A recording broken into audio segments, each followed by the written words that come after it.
itu belum harus untuk tayamum. Akan tapi ketika azan masuk waktu sholat, kemudian diusahakan pertama dulu apa? Watolabul ma, mencari airnya terlebih dahulu. Diusahakan, jika nggak ada, baru keringanan tayamum ini diambil. Keringanan tayamum ini diambil. Kemudian yang keempat, wa ta'azzuru isti'malihi, ay isti'malul ma. Salah satunya juga ini masih berkaitan dengan karena sakit, yaitu susah atau ta'azzur ini susah untuk menggunakan air. Seperti kita sebutkan tadi, apa karena dingin yang mematikan atau dia memiliki penyakit di salah satu anggota wudhunya. Dan ini terjadi di zaman Nabi Shallallahu Alaihi Wasallam. Ada beberapa orang sahabat yang sedang di luar kota Madinah bersafar, dan salah satu di antara mereka memiliki luka di kepala, memiliki bekas sabetan pedang, luka basah di kepala. Jadi ketika hendak sholat, yang sakit ini kan bingung, saya harus berwudu atau tayamum. Akhirnya salah satu sahabat yang hadir menfatwakan tanpa ilmu, yang memberanikan diri mengatakan kamu harus tetap berwudu dengan air. Nah, sahabat yang sakit tadi nuruti saja, akhirnya mati. Akhirnya meninggal. Karena luka yang terkena air tadi menimbulkan rasa sakit dan meninggal. Akhirnya kabar tadi disampaikan kepada Rasulullah Shallallahu Alaihi Wasallam. Kemudian Rasulullah marah dan mengatakan kepada orang yang berfatwa tanpa ilmu tadi, qataltumu, kalian itu telah membunuhnya. Artinya di sini karena memberikan fatwa tanpa ilmu. Nah, jadi yang sakit tadi sebenarnya sudah mendapatkan keringanan untuk melakukan tayamum. Nah, perlu disebutkan tayamum ini bukan hanya dari hadas kecil, tapi juga bisa dari hadas besar seperti junub jika tidak ada air. Kemudian wa'iwazuhu ba'da thalabi. Iwaz bermakna ihtiyajuhu. Dan dia memerlukannya, tolabul ma'i wa'iwazu ba'da thalabi, tentunya air dicari karena perlu untuk berwudu. Waturabu, nah ini yang terakhir, ini banyak yang kita salah paham di sini. Waturabu tahiru lahu barun. Yang kedua, syarat yang terakhir tanah atau pasir yang memiliki gubar, memiliki pasirnya, memiliki pasir. Coba di buku diterjemahkan. Yang terakhir, tanah yang suci adalah tanah yang mempunyai debu ya. Jika tercampur batu atau kapur atau pasir, maka tidak boleh. Jadi di sini tanah murni.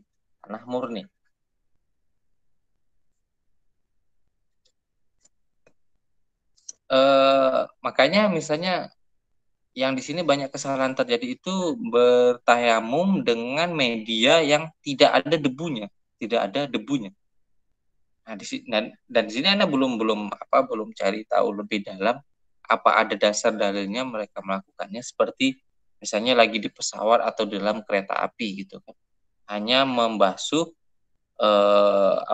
misalnya seperti bangku kereta api atau dinding kereta api. Nah, itu kan tidak ada debunya di situ. Bukan tanah itu ya, bukan tanah. Akan tetapi media yang mungkin ada terhinggap di situ debu-debu yang berterbangan, tapi di situ nggak ada bentuk tanahnya. Nah, seperti itu masih diperdebatkan, dan ana rasa kalau dalam madzhab Syafi'i itu tidak mujzi, itu tidak cukup untuk melakukan tayamum sebagai media tayamum. Nah, walhasil bagaimana? Sebenarnya itu mudah. Kalau zaman dulu itu mereka sebagian menyiapkan tanah khusus. Jadi ketika bepergian itu membawa tanah tanah khusus. Tanah khusus. Jika nanti ingin berwudu, air nggak ada, tanah yang media yang pas juga nggak ada, mereka menggunakan tanah yang mereka bawa. Wa faraiduhu arba'atu asya. Wajib tayamum itu ada 4 perkara, rukun tayamum ada 4 perkara.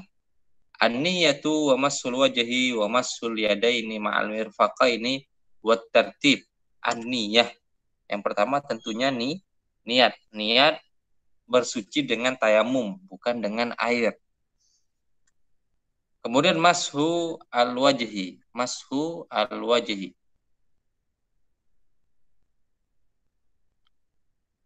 Mengusap wajah tentunya ketika sudah ditepuk ke debunya, ke tanahnya, mengusap wajah. Wa mashul yadaini ma'al mirfaqain. Nah, ini yang unik dalam mazhab Syafi'i, membasuh kedua tangan sampai ke siku. Nah, umumnya kita taunya tayamum itu hanya telapak tangan.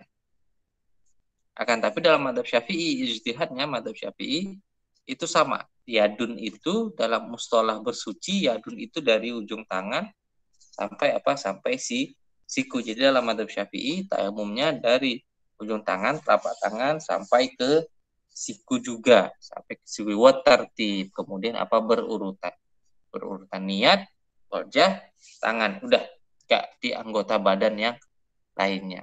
Wa sunanuhu salasatu asya. Dan sunnahnya ada 3 perkara. Pertama tasmiyah, bismillah. Bismillah bukan syarat. Wa taqdimul yumna 'alal yusra wal mu'alah. Dan mendahulukan yang kanan itu tentunya dari yang kiri. Wal mu'alah. Mu'alah ini berlanjut tanpa diselingi oleh oleh kerjaan lain yang mana waktunya itu sangat terpisah jauh. Ini ada perbedaan antara tartib dan mu'alah. Kata tartib berurutan, mu'alah itu artinya tidak diselingi oleh hal-hal yang lain. Walladhi yubtilu tayammuma thalathatu asya. Nah, di sini kalau di wudu ada sittun wa mubtilatul wudu'i sittun, di sini untuk tayamum ada 3. Ada 3, tapi dia ringkasan. Yang membatalkan tayamum ada 3 perkara. Ma yubtilu al-wudu. Nah, apa-apa yang membatalkan wudu, yang 6 perkara di awal-awal kitab. Wa ru'yatul ma'i, dan melihat air, mendapatkan air. Contohnya apa? Misalnya dia lagi sholat yang mana dia sholatnya dengan tayamum, kemudian tiba-tiba turun hujan. Maka di sini dalam mazhab Syafi'i dia membatalkan sholat. Kemudian berwudu. Udah. Atau contoh yang lainnya misalnya ya itu hujan lah lebih mudah. Kalau seperti tiba-tiba ada yang bawa, itu kan masih jauh. Seperti itu. Fi ghairi waqti shalah wa ru'yatul ma'i fi ghairi waqti sholati wa riddat. Oh iya, tadi ini melihat airnya ini dalam keadaan belum sholat. Kalau kita ralat, melihat airnya tadi dalam keadaan belum sholat. Berarti ketika dia misalnya sudah sholat, turun hujan, dia tetap melanjutkan. Tapi kalau misalnya dia sudah bertayamum, belum takbiratul ihram, udah melihat hujan, melihat air, maka di sini batalkan tayamumnya, dia menggunakan wudhu dengan air biasa. Yang terakhir wariddatu murtad. Nah, itu jelas karena hukum-hukum ini berkaitan untuk orang-orang Islam, Lanjutkan wasahibul janaizi yamsahu 'alaiha wa yatayammamu wa yusalli wa la i'adata 'alaihi in kana wada'aha 'ala tuhrin wa yatayammamu likulli fariidatin wa yusalli bi tayammumi wahid masya'a minan nawafil. Wa sahibul jaba, salah baca, sahibul janaiz tadi. Wa sahibul jabairi yamsahu 'alaiha wa yatayammam. Wa sahibul jabair, orang-orang yang salah satu anggota badannya sakit, misalnya terluka, kemudian jabair ini jamak dari jabirah, kemudian diperban atau digips ya, diperban atau digips. Yamsahu 'alaiha wa yatayammam. Dia boleh untuk apa? Untuk bertayamum, tidak menggunakan air, yamsah 'alaiha wa yatayammam wa yusolli. Kemudian dia bertayamum, wa yusolli wala i'adata alaih, dan dia tidak diminta untuk mengulangi sholatnya jika dia sudah sembuh. Ingka wada'aha ala tuhrin. Di sini ada penjelasannya, walam takun fil wajhi wal yadaini wa illa a'ada li naqsil badali tayammum wal mubdal minhu al wudu wa hasil. Jadi di sini dalam madzhab Syafi'i, jika gipsnya itu, perbannya itu bukan di atas tangan ya atau wajah perbannya, saya di kaki, ya, misalnya di kaki, dia berarti nggak bisa wudhu kan, karena di kakinya diperban, berarti dia tayamum. Nah, tayamum itu kan cuma wajah sama tangan. Nah, kalau itu dalam madzhab Syafi'i, nanti dia setelah sembuh dia nggak perlu mengulangi sholatnya. Tapi kalau yang diperban itu di tangan atau di wajah dia bertayamum. Nah, itu dia nanti ketika sembuh mengulangi sholatnya. Karena apa? Karena dia bertayamum di atas bagian yang istilahnya di atas perbannya tadi, di atas gipsnya tadi, sebenarnya tidak menyentuh kulit langsung. Tapi dia melakukan itu untuk sebagai bentuk dia tetap melaksanakan kewajiban pada waktunya, yaitu sholat pada waktunya.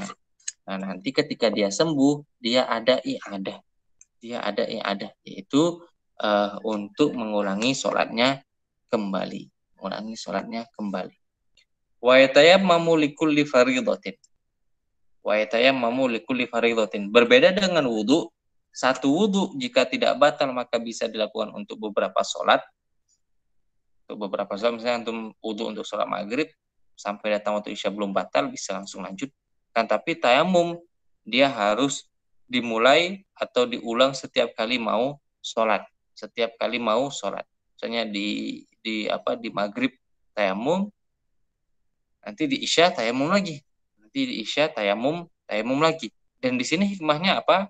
Balik ke faraidul tayamum yang sebelumnya tadi, yaitu harus mengulangi untuk mencari air terlebih dahulu, mengusahakan untuk mendapatkan air terlebih dahulu. Wa yusalli bi tayammum wahidin masya minat nawafili. Tapi jika sholatnya sholat nawafil, sholat sunnah,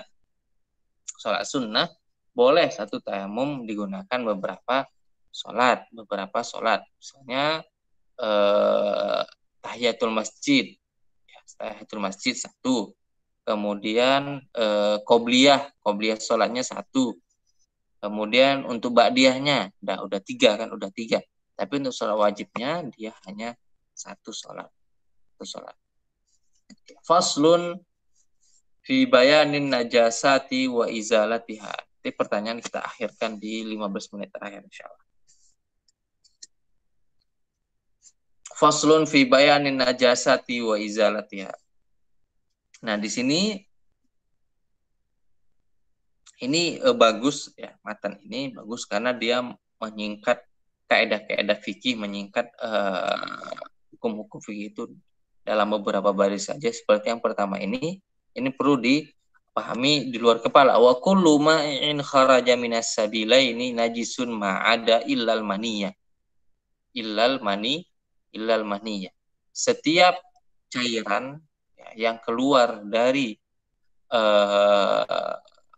sabilain ini dua jalan, maksudnya apa, dari depan dan belakang, najisun. Dia adalah najis. Illal maniyah, kecuali mani saja, mani yang tahir. Selain itu najis. Fayashmal adam wal baul wal ghaita wal madhiya wal wadiya.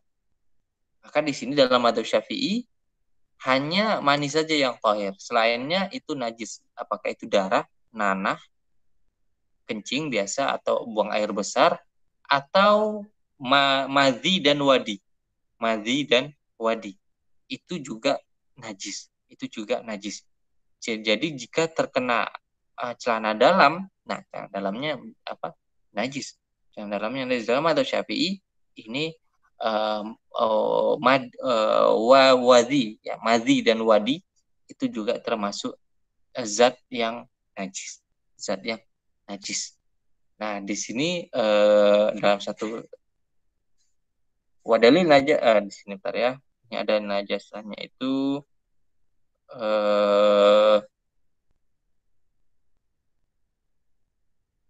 di sini ada penjelasan untuk madhi, ya untuk madhi. Untuk madhi itu hadisnya apa dari Nabi Shallallahu Alaihi Wasallam? Innama taghsil taubaka minal bauli wal ghaiti wal madhi wal qai. Nah, sesungguhnya engkau perlu mencuci bajumu dari apa? Dari kencing, dari kotoran, madhi dan muntah. Dan muntah juga najis. Muntah juga najis. Wa amal madhi wa huwa ma'un abyad raqiq lazijun yakhruju inda thawrani syahwah athna'a mula'abah au nazar. Padahal najasat pertama madhi itu cairan putih ya, putih dan dia tidak kental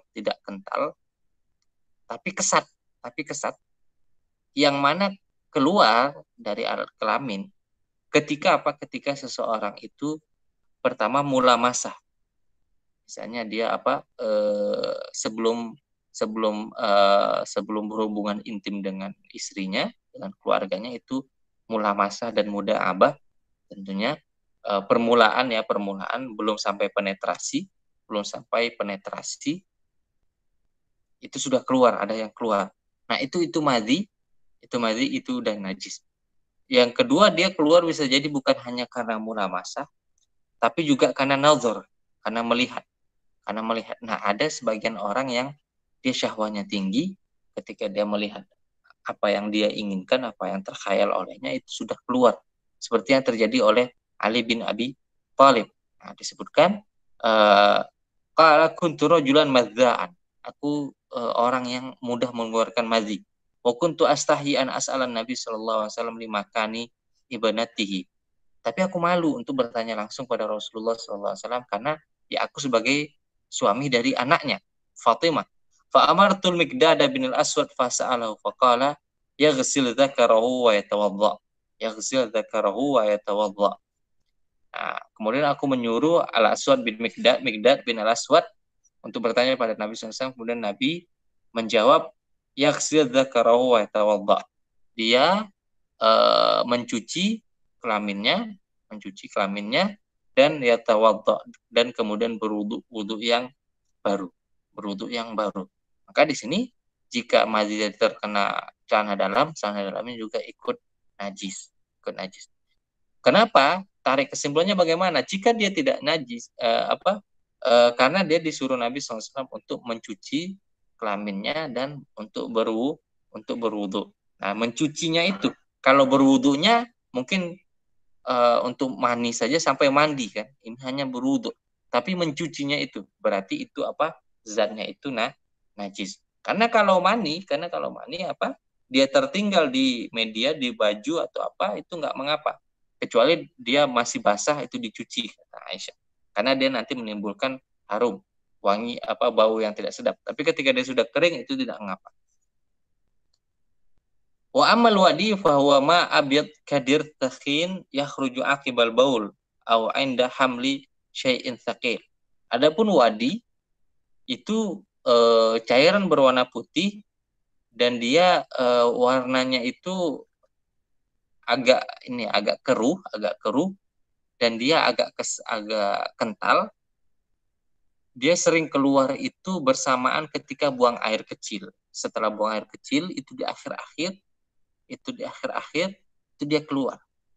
au aqiba hamli syai'in thaqil, au aqiba au inda hamli syai'in thaqil, atau ketika orang sedang membawa beban yang berat, itu apa? Itu dia karena menekan perut ya, menekan perut itu dia juga keluar di situ. Oh, di situ. Fadalil najasatihi al-ijma. Itu ulama fikih fuqaha itu ijma, dia juga najis. Wal qiyas 'alal wadi. Dan dalil ijma'nya apa? Dengan dikiaskan kepada madhi. Kepada madhi.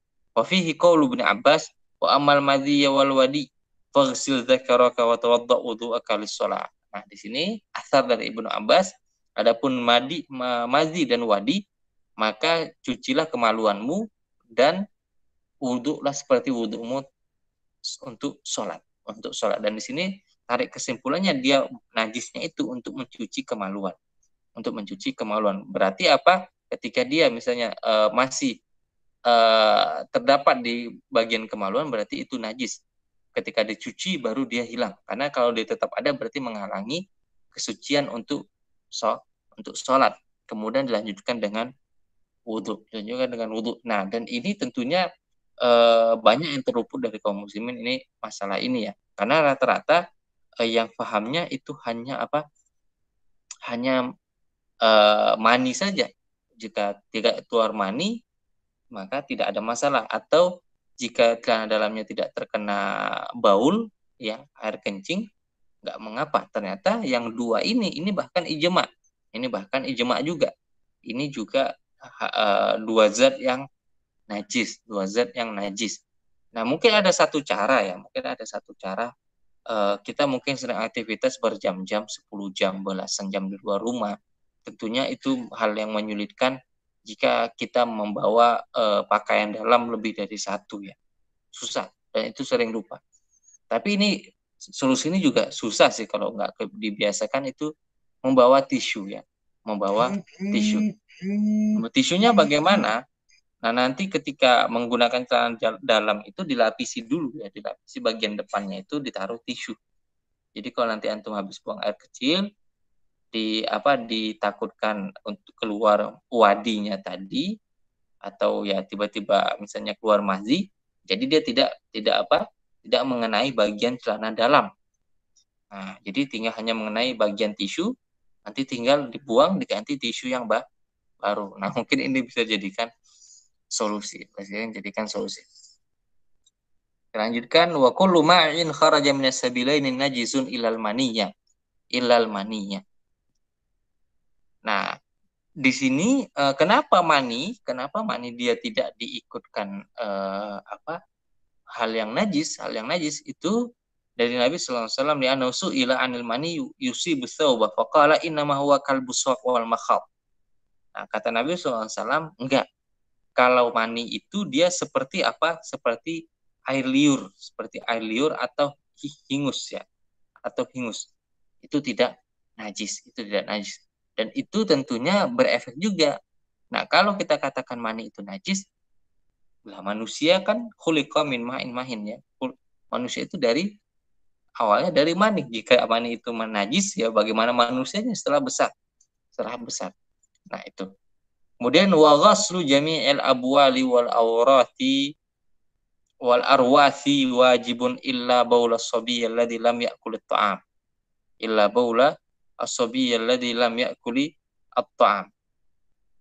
Nah, di sini kemudian juga kaidah wa ghaslu jami'il abwali wal arwathi wajibun. Mencuci media atau mencuci pakaian yang terkena air kencing dan tadi hal-hal yang najis tadi wajib hukumnya illa baulas sabi alladzi lam ya'kul at-ta'am fa innahu yadhhur bi rasyi alma alaihi duna baulil jariyah.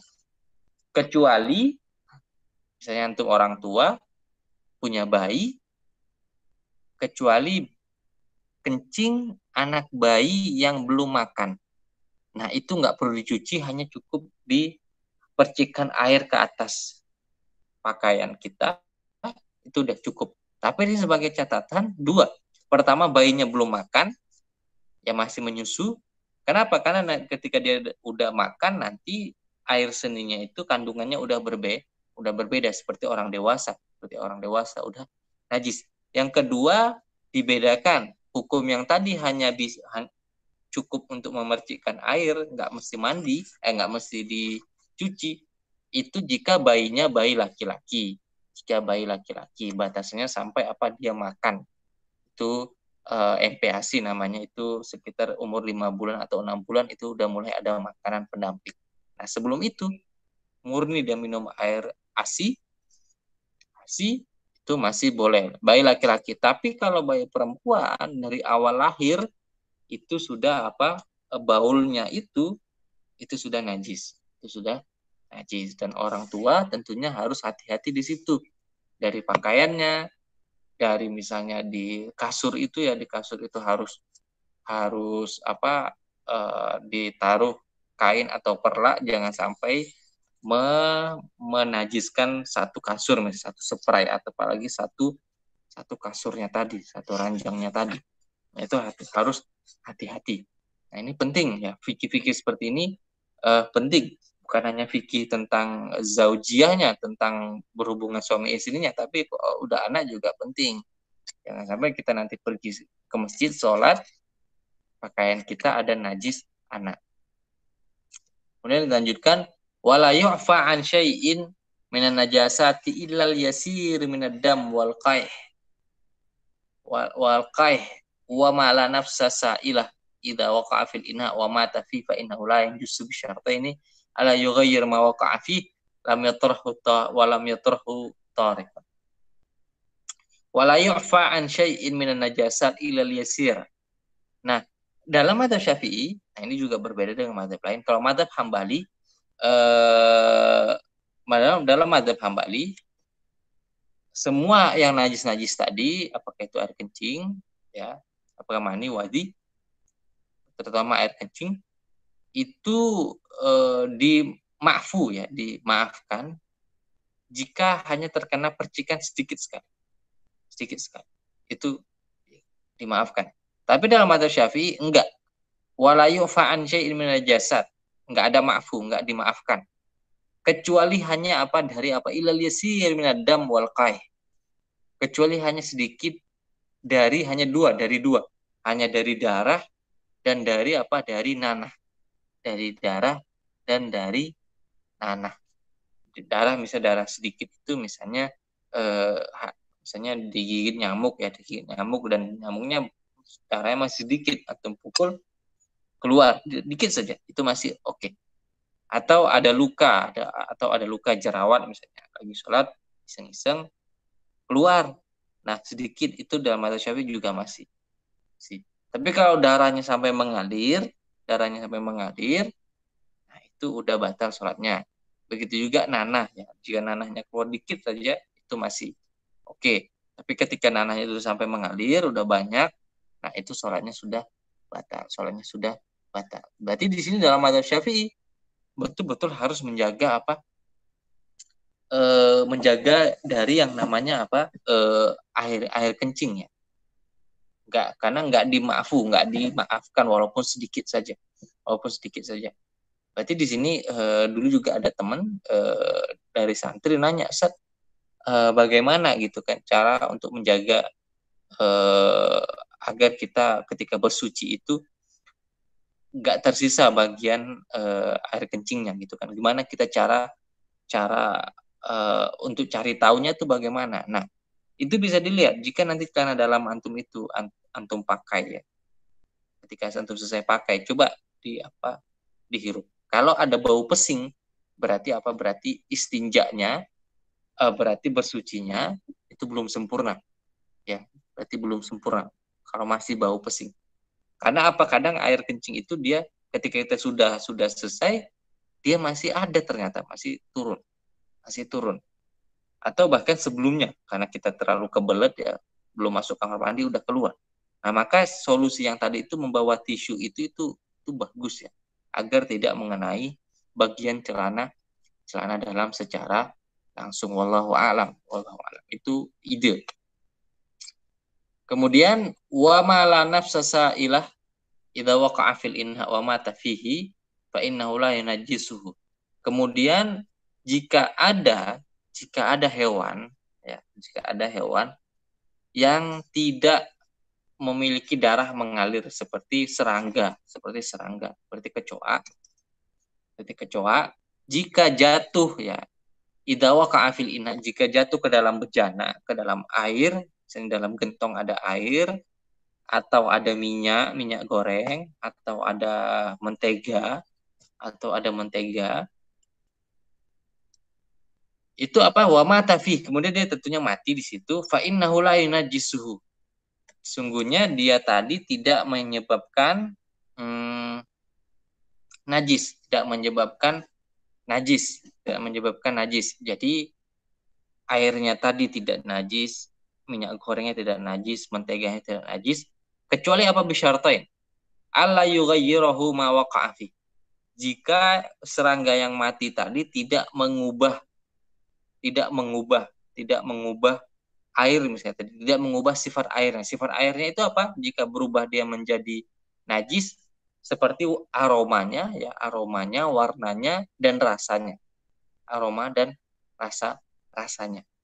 Nah, itu nggak apa-apa. Kalau nggak berubah berarti belum najis. Walam yatrahu tarihun, dan tidak sengaja dimasukkan oleh orang. Nah, dalam mazhab Syafi'i tidak, dan bukan sengaja dilempar oleh orang. Kalau sengaja dimasukkan itu apa? Dia najis.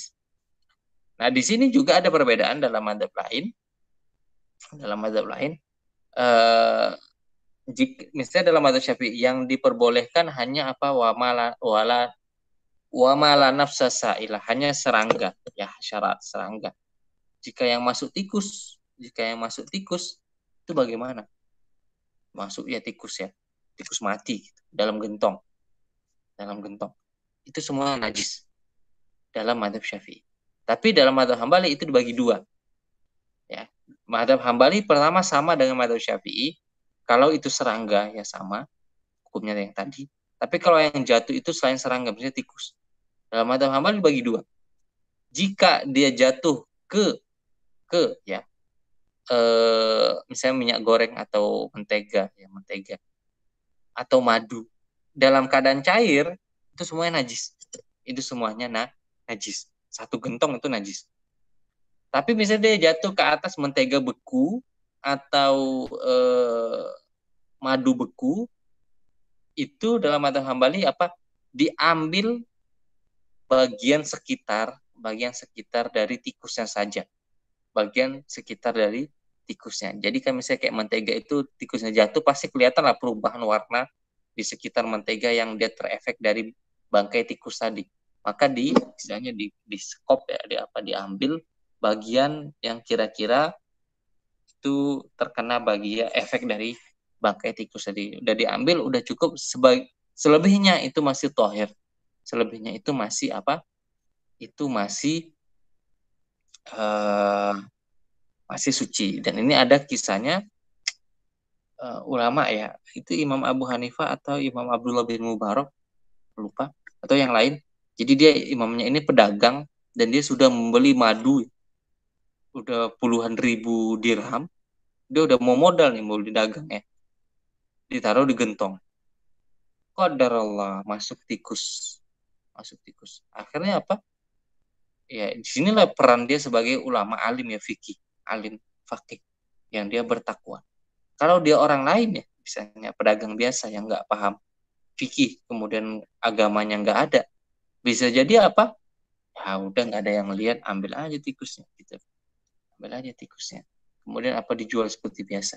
Tapi karena dia ulama, dia bertakwa, udah, qadarullah ma syaa fa'al. Ini semuanya najis, dibuang. Dia rugi apa, puluhan ribu dirham. Kalau orang mukmin mah inna amrahu kullahu khair, semuanya baik. Insyaallah ada hikmahnya di sini. Man taraka syai'an lillahi awadallahu lahu khairan. Barang siapa meninggal sesuatu karena Allah, maka Allah akan mengganti baginya yang lebih baik. Insyaallah khair, insyaallah. Nah, coba kalau yang nggak ada agamanya di situ, nggak ada fikihnya di situ. wah sebanyak ini satu gentong dibuangkan sayang, gitu kan. Dibuangkan sayang, didaur ulang bagaimana, di ini bagaimana, di ini bagaimana, terlalu banyak untuk mengotak-atiknya tadi. Enggak. Oke, kita lanjutkan. Insya Allah bentar lagi ya kita bahas untuk pertanyaan. Ini kita habiskan dulu yang ini pasal ini. Wal hayawan kulluhu tahir ilal kalba wal khinzir wa ma tawallada minhuma au min ahadihima ma hayawanin tahir. Semua hewan itu tahir. Kita menyentuh dia menyentuh kita, enggak masalah, kecuali kalb wal khinzir, kecuali anjing dan babi. Wa ma tawallada minhuma aw min ahadihima ma'a hayawanin tahir, atau terjadi persilangan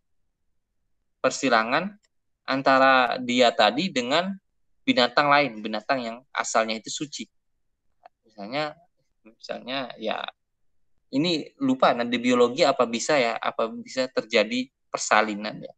Misalnya anjing itu berhubungan badan misalnya dengan kambing atau apa bisa jadi. Nah, apa bisa jadi keluar anaknya. Nah, jika anaknya keluar misalnya ada anaknya keluar, itu anaknya itu juga najis, dihukumi dengan salah satunya tadi anjing yang mana dia najis. Wal maitah kulluha najisatun illa samaka wal jarada wal adami. Dan semua bangkai semuanya najis, ya, semuanya najis. Tadi kan jika dia hewan tadi hidup, semuanya tahir, semuanya suci kecuali anjing dan babi. Tapi ketika dia sudah mati, bangkai, wal maitah, di sini lihat kata di sini maitah, bangkai. Bangkai itu apa? Hewan yang mati tanpa disembelih. Itu bedanya maitah. Tapi ketika dia mati dengan sembelih, ya dia bukan maitah, dia bukan bangkai, dan itu tahir. Wal maitah kulluha najisatun. Bangkai semuanya najis. Semua hewan, bukan hanya kambing, bukan hanya anjing dan babi, semuanya najis. Nah, maka di sini kalau misalnya ketemu kucing mati, ingin dikuburkan, kalau dengan menyentuh dengan tangan langsung ya kita harus mencuci tangan. Tapi lebih bagusnya dengan menggunakan media plastik, saya nggak menyentuh langsung.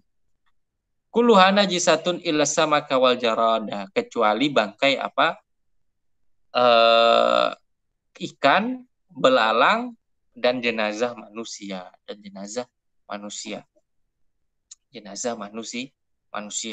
Samak di sini ikan, tentunya ikan enggak disembelih, misalnya mati mengapung di atas air itu boleh.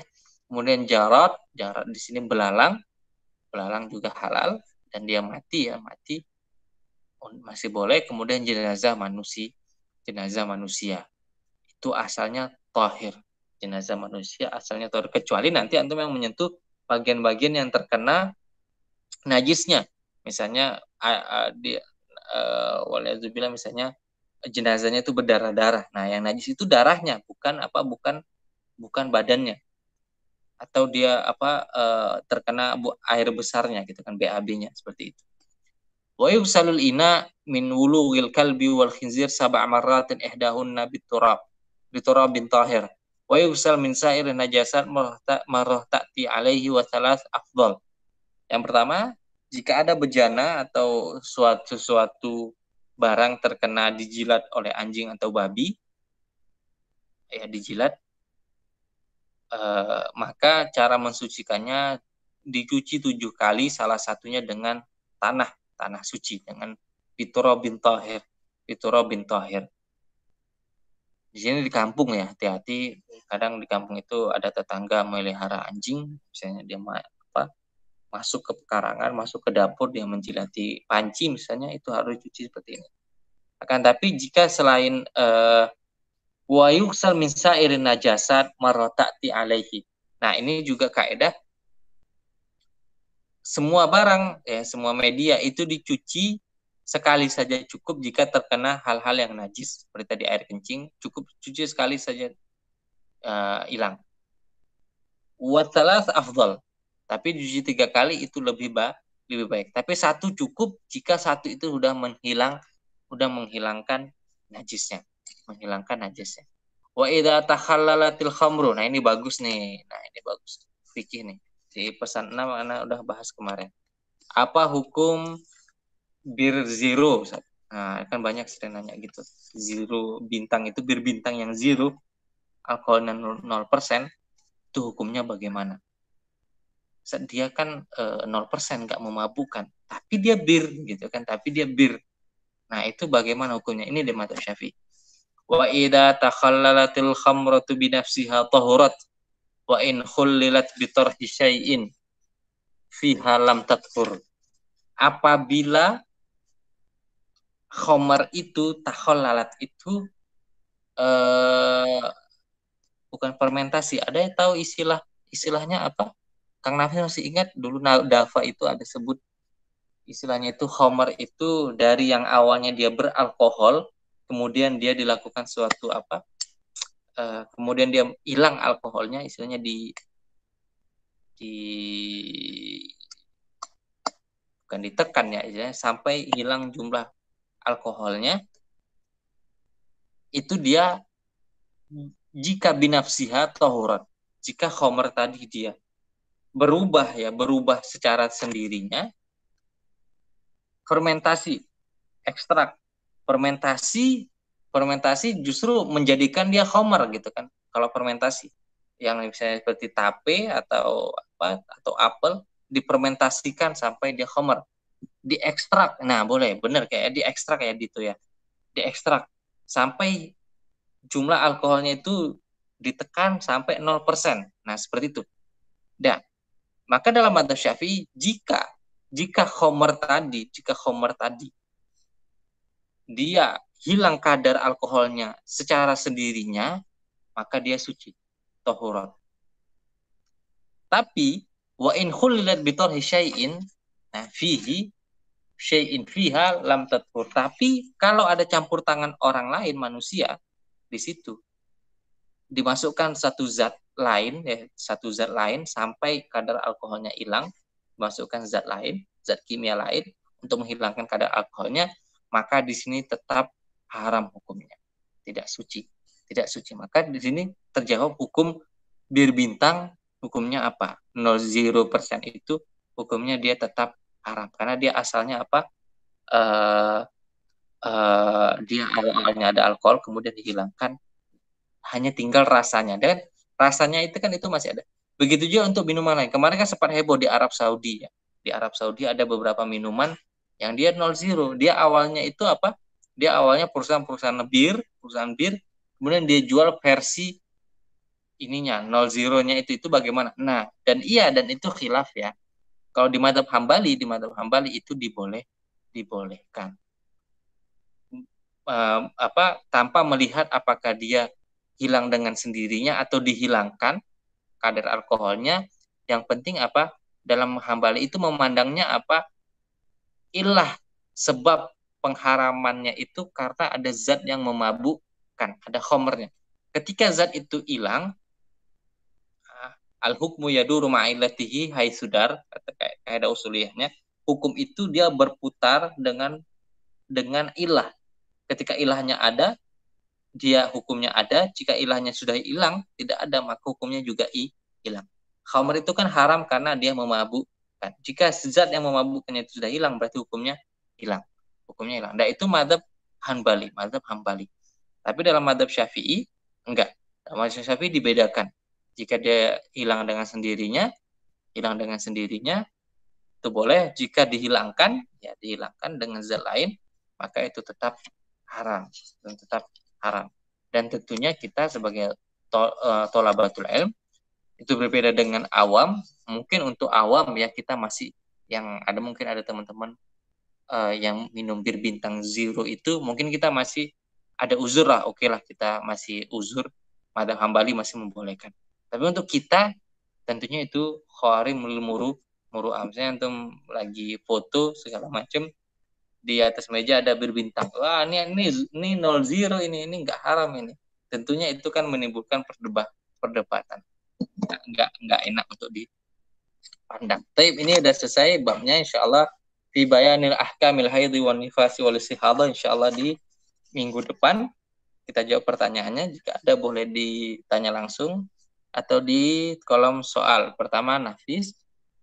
Berarti kalau pakaian terkena air mani setelah mimpi basah boleh langsung dipakai sholat atau harus sampai benar-benar kering dan tidak berbau karena khawatir tercampur air ba. Oke, ini jawabannya dari hadis Aisyah, kuntu afruku almani ya mitho bi Rasulullah sallallahu alaihi wasallam idza kanat ya bisa waghsiluhu idza kanat rotban. Kata Aisyah radhiyallahu anha, aku mencuci baju Rasulullah SAW yang terkena mani jika apa? Jika dia masih basah. Tapi jika sudah kering, aku hanya mengeriknya, dikerok ya sampai hilang. Jadi untuk kasusnya, misalnya bangun pagi terkena air mani setelah mimpi basah, boleh langsung dipakai sholat atau harus benar-benar kering. Kalau dia masih basah, ya dan mau digunakan untuk sholat, caranya apa? Dicuci. Dan cucinya itu dah di sini jangan terbayang mencuci pakaiannya itu mesti kayak cuci dicelup satu pakaian, enggak. Misalnya ada ujung pakaian ini, misalnya ujung-ujung sini. Antum udah cukup ambil ujungnya aja yang terbagian apa terkena maninya tadi, itu yang antum celup ke, jangan ke bak, ke apa ke gayung gitu kan, ke gayung, atau nggak perlu dicelup, atau seperti dituangkan air di sampai dikucek-kucek lah atau diperas, itu terasa sampai kan zatnya itu beda ya, mani dengan air biasa itu ada kesatnya, sampai hilang baru. Nah, tapi kalau Ustaz misalnya lupa atau nggak nyadar itu ada mani dan apa dan dia sholatnya sah karena secara asal mani itu tohir ya. Adapun tadi sunnahnya itu dicuci ketika basah karena dia menimbulkan bau, itu sunnahnya. Jadi itu ya Kang Nafis ya. Jadi kalau memang dia masih basah dan nggak ada pakaian lain, hanya itu untuk digunakan sholat, dicuci. Dan dicucinya itu cukup di bagian yang terkena saja. Istilahnya kalau kita itu seperti dilap air ya, ditaruh air dilap. Tapi kalau dia sudah kering, tinggal dikering. Oke, tanya kedua itu amin ya rabbal alamin wal kabil misal. Oke, yang pertama tayamum di atas jabirah. Yang diulangi sholatnya dan yang tidak. Yang pertama tadi dalam madzhab Syafi'i ada ketika kita tayamum karena sakit. Sakitnya itu misalnya anggota tubuh kita itu diperban ya, karena kecelakaan, diperban. Kan tadi kita sebutkan ada yang sholatnya diulang, ada yang enggak. Nah, jadi ingat di sini, anggota wudhu. Ada dua, anggota wudhu dan anggota tayamum. Tayamum kan anggotanya hanya apa? Wajah sama tangan. Kalau wudhu apa? Ada tangan, ada wajah, ada apa? Kaki ya, kaki. Faksilu wujuhakum wa aydiyakum ila marafiqi wamsahu bi ru'usikum, kepala, wa arjulakum. Nah, anggota wudhu 4. Wajah, tangan, kepala, dan kaki. Anggota tayamum 2, wajah dan tangan. Jika perbannya di anggota wudhu, kemudian antum tayamum misalnya di kaki atau kepala, berarti pas antum tayamum apa? Hanya di wajah dan tangan. Di wajah tangan. Berarti tayamumnya bukan di atas bagian tubuh yang diperban, di wajah dan tangan. Nah, jika tayamumnya betul-betul di atas kulit, di wajah dan tangan yang nggak diperban, maka di situ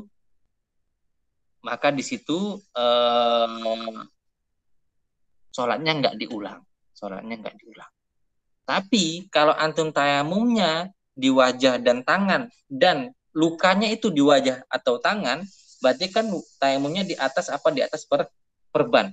Nah, inilah sholatnya nanti yang diulang. Karena apa? Karena dia istilahnya kata madzhab Syafi'i itu dia bersucinya itu sebenarnya nggak sempurna, linaksin, nggak sempurna. Dan dia melakukan kewajiban dia saat itu untuk menjaga hurmatus sholat, untuk menjaga kewajiban sholat, dan dia ulangi untuk apa? Untuk menyempurnakan sholat dengan toharoh yang sempurna. Itu ya, itu yang pertama. Yang kedua mengenai najis, Bagaimana kalau ada najis yang nempel di celana namun tidak tahu tempatnya? Berarti yang kecil kemudian tidak tahu jatuhnya. Nah, kalau yang tidak tahu,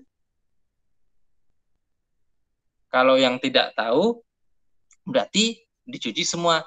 Ya satu celana kita nggak tahu mana tempatnya, berarti dicuci semuanya. Jika tahu, hanya cuci di bagian saja. Nah, ini pertanyaan Karab. Oke, ini tercampur air bak. Oh, bak di sini buang air kecil maksudnya. Oh, betul. Ini isu besar ya.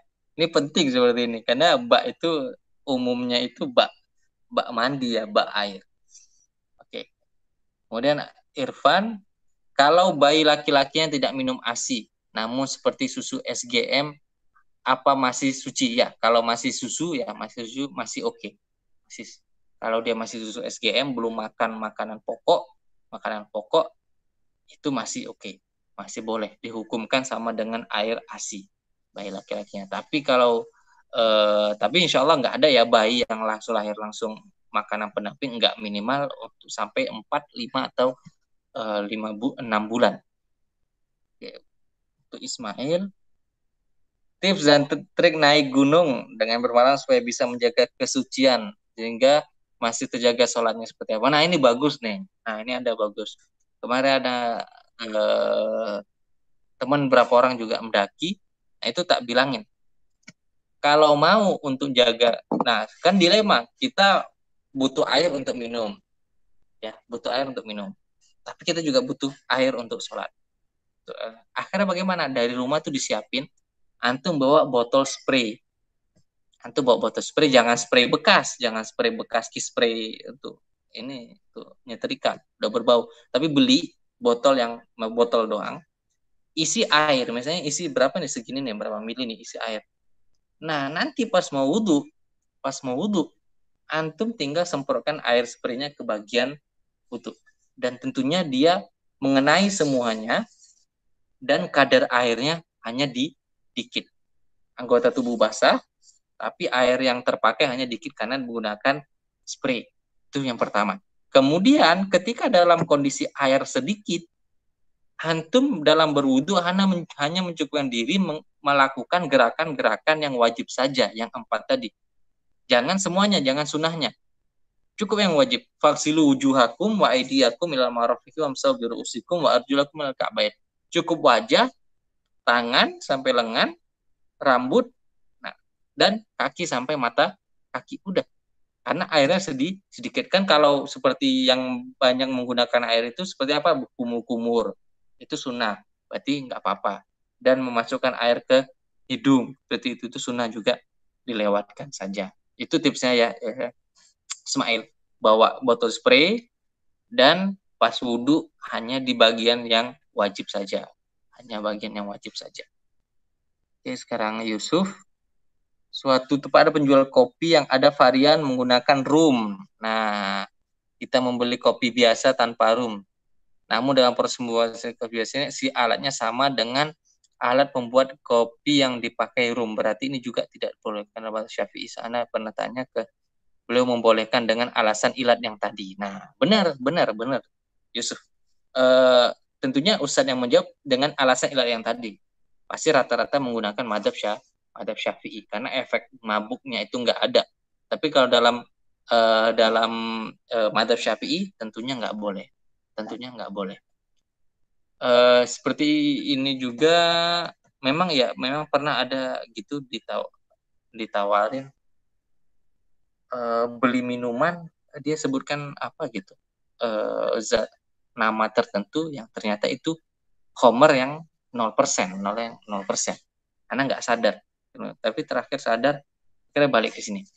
Jika menjaga kehati-hatiannya, tentunya madhab Syafi'i itu sering dibilang orang itu madhab yang paling banyak mudahnya gitu, sampai dibilang madhabnya para ahli bid'ah. Waliyahzubillah. Padahal ternyata madhab Syafi'i sangat berhati-hati dalam masalah ini. Soalnya pernah tanya, membolehkan dengan alasan ilat tadi, ya, karena efek memabukkannya itu nggak ada, Begitu juga kayak sering kayak inilah, Ada juga kayak hukum birnya Betawi, bir peletok. Nah, bir namanya itu kan bir. Nah, itu juga masuk ke pembahasan ini. Namanya nama barang haram, tapi dia nggak ada efek memabukkannya. Itu waktu di dekat Setu Babakan itu ada gitu kan, ada resto yang menyediakan itu, pas sana mau pesan nanya, ini bir peletok isinya apa gitu kan, isinya apa?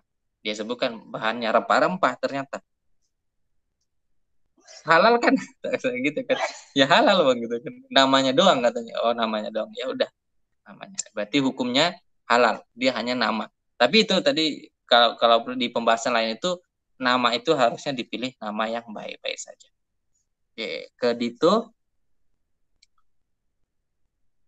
mengenai najis apabila keluar darah misalnya dari jerawat besar hingga mengalir membuat batal wudhu, bagaimana jika darahnya tidak berhenti keluar? Ya, kalau udah mengalir itu dia udah masuk ke kategori banyak gitu.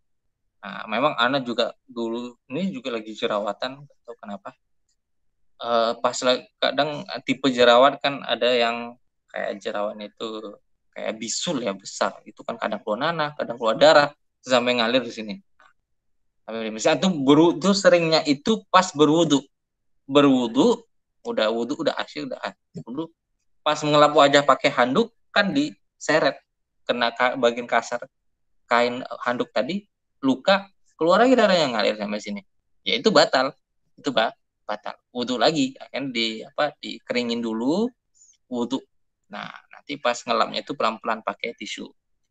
Terakhir, memegang bangkai yang najis, apakah membatalkan wudhu? Ya, itu tadi makanya perbedaan kullu maitatin najisun. Nah, jadi kalau bangkai itu udah najis, efeknya apa? Membatalkan wudhu orang yang memegang. Maka tadi solusinya apa? Solusinya apa? Kalau nggak masalah untuk repot ya tinggal wudhu lagi. Tapi kalau misalnya susah untuk wudhu lagi, memakai media lain. Seperti antum mengambil bagai kucingnya dengan tangannya disarungi dengan plastik terlebih dahulu. Nah, itu nggak apa-apa. Ya itu ya, gitu ya. Oke, terakhir untuk Ismail, kalau pakai sepatu, nah benar. Nah, kalau pakai sepatu, ini sepatu gunung atau sepatu biasa? Soalnya kalau sepatu gunung itu hukumnya udah ambil hukum khuf, ya. Sepatu gunung, Ustaz. Sepatu gunung ya, sepatu gunung yang sampai ke mata kaki, kan itu dibedakan. Kalau yang sepatu gunungnya yang sampai ke mata kaki, nah ini penting. Kalau Anda beli yang seperti itu, biar nanti pas mendaki gunung itu langsung ambil hukum memakai khuf. Memakai khuf. Nah, kalau memakai khuf, mengambil hukum khuf, iya. Wudhunya tinggal diusap dengan spray, iya. Kan kalau mengambil hukum khuf itu, pertama kita berwudhu dulu, baru pakai khufnya. Nanti pas wudhu, semua anggota dengan air biasa dibasuh. Pas dia di sepatu, kita usap bagian atasnya dengan dengan tangan yang udah dibasahi dengan air wudhu. Kalau dengan spray tadi, iya. Ya, tinggal di spray bagian atasnya dan kita usap. Itu ya, untuk mungkin ada perlu kita ini ya, fikih mendaki gunung gitu kan. Ustaz Haji dulu pernah bikin buku saku ya, fikih wisuda gitu kan. Biar nggak, apalagi untuk toliban, untuk akhwat, fikih wisuda biar nggak menggunakan hal-hal yang haram, melakukan hal yang haram. Fikih mendaki gunung, fikih berwisata ya, fikih berwisata. Tapi ini untuk pertemuan pagi hari ini. Naktafi bihadzal qadri. Sallallahu ala nabiyina Muhammad wa ala alihi wasallam wa iyyakum wa barakallahu fikum jami'an wa zadakumullah hirsakum fi talabil ilmi wa nafa'allahu bikum bi ilmikum wa ja'alakumullah subhanahu wa ta'ala da'ina ilal khairi aina ma kuntum halaltum. Assalamualaikum warahmatullahi wabarakatuh. Waalaikumsalam warahmatullahi wabarakatuh. Jazakallah khairan. Jazakallah khairan, Ustaz. Baik. Assalamualaikum.